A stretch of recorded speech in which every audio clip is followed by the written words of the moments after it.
विश्वविद्यालयों में समाजवादी पौध को रोपने की अगर कवायद शुरू हुई थी वो जवाहरलाल नेहरू विश्वविद्यालय से, और उस कड़ी में जयंत पहले कैंडिडेट थे जिन्होंने पूरे समाजवादी विचारधारा को उस जेएनयू के एकेडमिक मंच से रखने की कोशिश किया।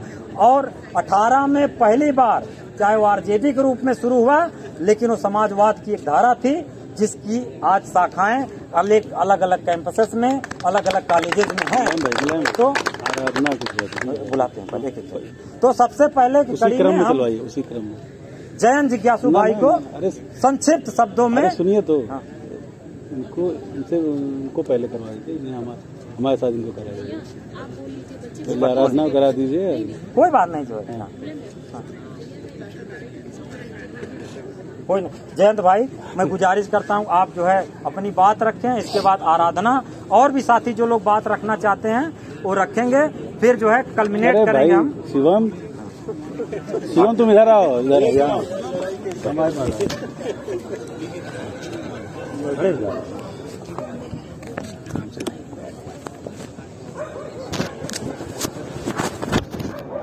दिल्ली विश्वविद्यालय के हमारे ऊर्जावान साथियों, हमारे बीच लखनऊ से चलकर आए समाजवादी पार्टी की विचारधारा को और प्रखरता से आम आवाम तक पहुंचाने के लिए जो उसकी एक सशक्त आनुषंगिक इकाई है लोहिया वाहिनी, उसके राष्ट्रीय अध्यक्ष और हमारे आत्मीय मित्र भाई अभिषेक यादव जी, लोहिया वाहिनी के दिल्ली प्रदेश के अध्यक्ष और विचारधारात्मक प्रतिबद्धता के लिए समकालीन वक्त में पूरे देश के नौजवानों के बीच बहुचर्चित भाई मुलायम सिंह यादव जी, समाजवादी पार्टी की छात्र इकाई की तरफ से जेएनयू में पहली मर्तबा अध्यक्षीय उम्मीदवार के रूप में अपनी एक मजबूत मौजूदगी दर्ज कराने वाली आराधना यादव जी, लोहिया वाहिनी के राष्ट्रीय उपाध्यक्ष और लगातार लिखने पढ़ने की तहजीब के साथ जुड़े अनुजवत भाई परमिंदर जी, दिल्ली विश्वविद्यालय में इतिहास के सहायक प्राध्यापक बड़े भाई संतोष यादव जी, और यहाँ मौजूद एक एक इस वैचारिक कारवां के सहयात्री, आप सबको समाजवादी पार्टी के 32वें स्थापना दिवस पर मैं अपनी ओर से, पार्टी की ओर से, अपने नेता तेजस्वी यादव जी की ओर से बहुत बहुत मुबारकबाद देना चाहता हूं। और यह कोई एक दिन के संघर्ष के बदौलत उपजी पार्टी नहीं है। हम सबके महबूब नेता रहे रफीकुल मुल्क धरती पुत्र मुलायम सिंह यादव जी ने जीवन भर गांधी के उस अंतिम व्यक्ति के लिए राजनीति की जिसका ख्वाब कभी लोहिया इस देश में देखा करते थे, जहां एक मजबूत विपक्ष संसदीय लोकतंत्र का अभिन्न हिस्सा हो। और वो उस दौर में भी कहते थे कि समाजवादी पार्टी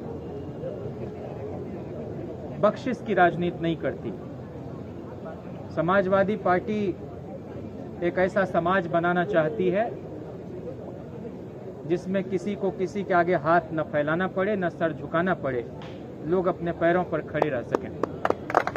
समाजवादी पार्टी किसी राजनीतिक दल का नाम नहीं है, केवल समाजवादी पार्टी एक आंदोलन है, एक आंधी है, एक सैलाब है। और जो कोई भी भारत माता की उन्नति में बाधक साबित होगा, उससे डटकर मुकाबला करने का नाम समाजवादी पार्टी है। और ये ख्वाब नेताजी ने देखा था हम मानते हैं कि हम लोगों के यहाँ हर दशक में कुछ टूट फूट हो जाती है, लेकिन ये यात्रा आज़ादी की लड़ाई के दौरान डॉक्टर लोहिया, अच्युत पटवर्धन, लोकनायक जयप्रकाश नारायण, इस तरह के लोगों ने देखा। आचार्य नरेंद्र देव और सीएसपी का गठन किया कांग्रेस सोशलिस्ट पार्टी का 1934 में, और इसका गवाह अंजुमन इस्लामिया हॉल पटना। वहां से चलते चलते समाजवादी पार्टी, फिर प्रजा सोशलिस्ट पार्टी, फिर सोशलिस्ट पार्टी, संयुक्त सोशलिस्ट पार्टी, जनता पार्टी, लोकदल, फिर उसके टुकड़े लोकदल चौ चरण सिंह, लोकदल कौ कर्पूरी ठाकुर, फिर लोकदल की वह धारा जिसमें अजीत सिंह, फिर वहां से जनता दल, और फिर जनता दल से समाजवादी जनता पार्टी, सजपा, और फिर वहां से समाजवादी पार्टी की यात्रा। और उसके बाद भी लगातार जनता दल, राष्ट्रीय जनता दल यूनाइटेड, जनता दल सेकुलर, बीजू जनता दल, लोक शक्ति हेगड़े, और इस तरह से लेकिन एक बात को लेकर हमेशा समानता रही, सबका एक ही लक्ष्य, जो नेताजी कहते थे कि समाजवादी पार्टी का एक ही लक्ष्य है और वो है इंसाफ और इंसानियत। इसके सिवा ना हमारा दूसरा कोई धर्म है और न कोई हमारा दूसरा उद्देश्य है। देश को जलाने वाली ताकतों के खिलाफ हमेशा, चाहे वो मुलायम सिंह जी हों, चाहे लालू प्रसाद जी हों, चाहे शरद जी हों, ये लोग उठ खड़े हुए और देश की संसद में एक बड़ी उर्वर बहस का एक सिलसिला चल पड़ा। और वो चाहे मधु लीमय हो, मधु दंडवते हो, भूपेंद्र नारायण मंडल हो, इन सारे लोगों ने जो सींचने का काम किया, समाजवादी पार्टी आज उसी राह पर है।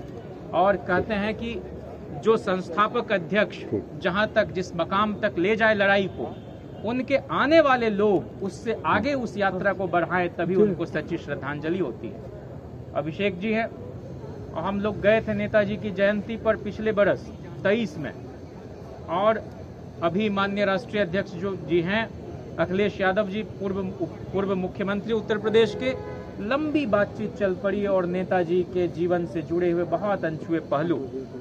और एक रात पहले बदायूं से जो सांसद रहे अभी आजमगढ़ से, धर्मेंद्र यादव जी ने कहा कि नेताजी ने तो एक मुश्किल समय में लड़ाई लड़ी, बालू में से तेल निकालने का काम किया, और आज हम लोग जहां तेल का कुआं है वहां से भी तेल उपज के नहीं ला पा रहे हैं।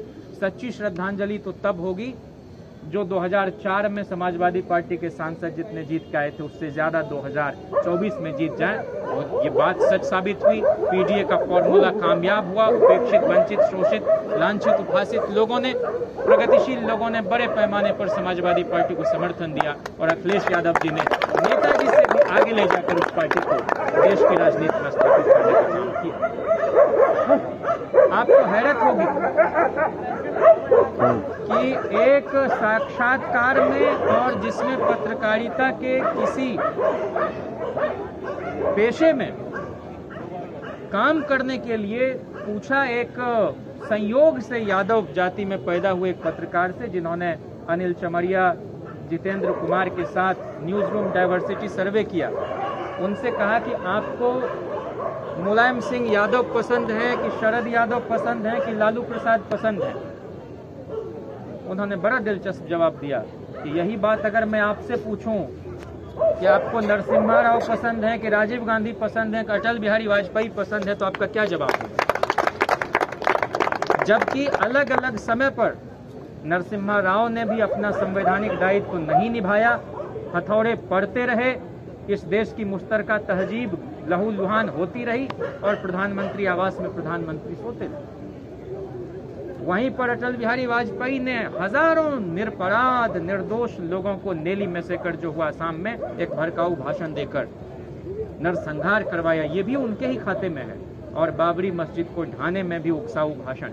लेकिन इस देश के संवैधानिक मूल्य की हिफाजत में मुलायम सिंह यादव जी भी आगे रहे, जहां बलपूर्वक कार सेवकों पर नियंत्रण पाया। इस देश के संविधान को बचाने के लिए लालू प्रसाद जी भी आगे रहे, जिन्होंने कमंडल रथ निकालने वाले आडवाणी को समस्तीपुर में गिरफ्तार किया, और इस देश की संविधान को और खूबसूरती प्रदान करने के लिए मंडल कमीशन की सिफारिश को लागू कराने में शरद यादव जी का जो योगदान रहा उसको भी नहीं भुलाया जा सकता। मतलब तीनों ने कोई संविधान विरोधी काम नहीं किया, बल्कि संविधान को और मजबूत बनाया। तो आप प्रायोरिटी हमसे पूछते हैं कि आपको लालू पसंद की मुलायम की शरद, वहीं संविधान पर लगातार कुठाराघात करने वाले लोग में हम आपसे पूछें कि आपको कौन पसंद है तो आप दाएं बाएं झांकने लगते हैं। तो कुल मिला के हम सब फ्रेटर्नल पार्टी के लोग हैं। और क्या तहजीब रही है कि समाजवादी पार्टी का स्थापना दिवस जब जो रजत जयंती समारोह थी उसमें जितने जनता परिवार के लोग थे सबको नेताजी ने इकट्ठा किया। तब तो सरकार भी थी, सरकार से गए ही थे शायद, सरकार थी 16 में अधिवेशन में। और उसमें शरद जी भी हैं, उसमें देवेगौड़ा जी भी हैं, उसमें लालू प्रसाद जी भी हैं, उसमें इनेलो के लोग भी हैं। और क्या जमावड़ा है। हम ये जानते हैं कि जहां डेमोक्रेसी जिंदा रहती है वैचारिक मतभिन्नता भी होगी कुछ मसले पर, लेकिन खूबसूरती यही है कि हम सब लोग इकट्ठे एक साथ इस मुश्किल घड़ी में कुछ ऐसे असहज करने वाले सवालों से टकराते रहें जहां यह धारा और बलवती हो सके, अवरुद्ध ना हो और प्रांजल हो सके। और ये वही सीएसपी की धारा इस देश को बचा सकेगी और वही धर्मनिरपेक्ष राजनीति, सामाजिक न्याय की वकालत करने वाली राजनीति का यह समय है। और हम ऐसी आशा करते हैं कि एक ही बार तो नेताजी से हम लोगों की मुलाकात रही और बड़ी अर्थपूर्ण बात उन्होंने अपने आवास पर कही कि जब लोगों को ये लगने लगे कि इनसे मिलोगे तो हमारा काम हो जाएगा और जनता के बीच से आवाज आने लगेगी तो उस दिन तुम नेता हो जाओगे। तो बड़ा नेता वह नहीं है जो खुद नेता हो, बल्कि बाकी लोगों के लिए भी नेता बनने के अवसर पैदा करता हो। और नेताजी ने जिंदगी भर यही काम किया, फर्श पर पड़े हुए लोगों को अर्थ पर पहुंचाया।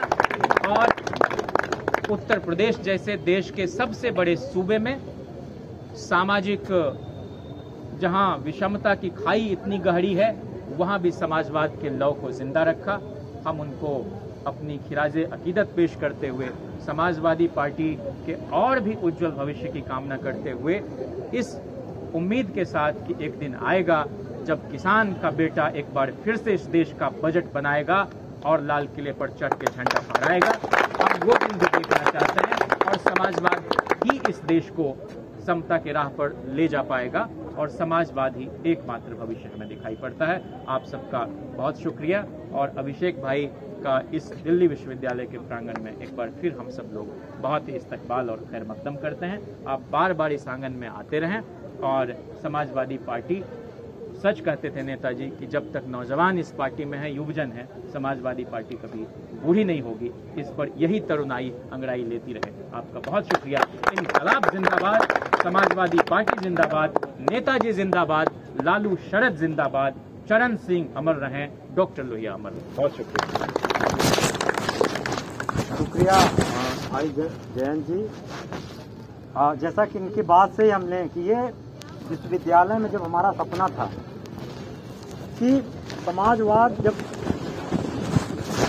जिस पार्टी हुआ करती थी तो विश्वविद्यालयों में अगर कोई उस समय सबसे वाइब्रेंट ग्रुप हुआ करता था एकेडमिया में 60, 70, 80 के दशक में, तो सोशलिस्टों को माना जाता था।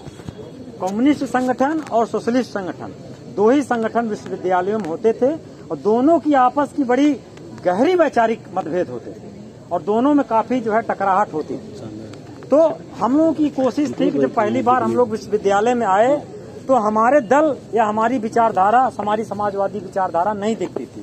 तो हम लोग कोशिश किए कि क्यों ना फिर से एक समाजवादी विचारधारा का जो है बीज फिर से रोपा जाए, फिर से विश्वविद्यालयों में एक वैचारिक रूप से सशक्त, सक्षम और पढ़े लिखे नौजवानों का एक ऐसा ग्रुप बने जो पार्टी का रीढ़ बने, वैचारिक रीढ़ बने। इस मुहिम को लेकर के हम लोगों ने शुरुआत किया जेएनयू से और मोरलेस उसमें बड़ी कामयाबी भी मिली।